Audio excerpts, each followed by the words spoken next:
Darke County Farm Bureau and Farm Bureau in general, we are a grassroots organization. And so what that means is that everything that our policies team does on the state and the national levels, it comes from our members at the local level in the counties first. And so throughout the year, we'll have policy meetings, we'll meet with our legislators, we take members to the state capitol in February to meet one-on-one with legislators and kind of see the legislative process. We send our president to DC every year. And so all of that together, we develop policy. We kind of call it the Bible. We put it into a book, and that's what our lobbying teams use to advocate for or against an issue.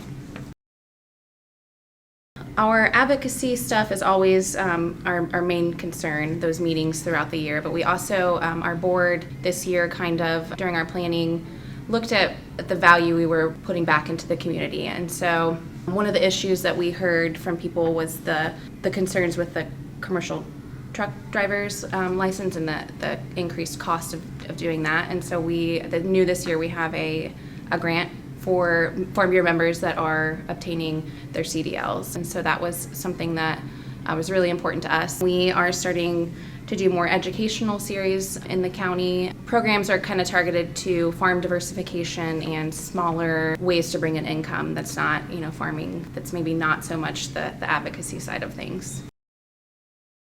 This was the easiest question for me because it is 100% the people. Farmers are the most hardest working, honest, resilient people, and why wouldn't I want to be surrounded by that? I've met a lot of people through Farm Bureau that will be friends forever.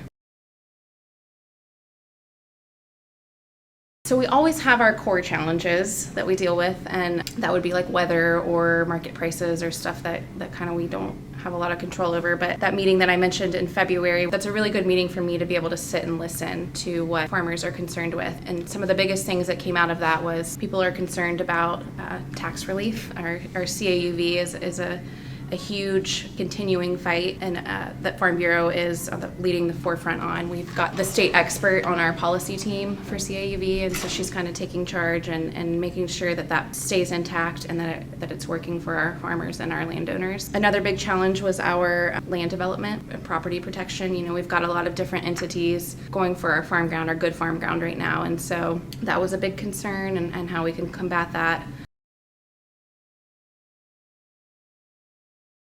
Our food comes from a grocery store fight. I don't know that we'll ever be able to remedy that, but what we can do is just continue to have the conversation. There's just such a lack of knowledge on what it really takes to be a farmer when you're not talking to someone in the ag community, and even across commodities, it doesn't always translate. So an example of that, I was speaking with my uncle who farms cattle, and he had lost 3 cattle in 1 week, and I asked what that meant to him, from a money standpoint, and that was a couple $1,000s. I don't know anybody who can lose, $6,000 to $8,000 in 1 week and keep going, but they do. Farmers do. They always keep going.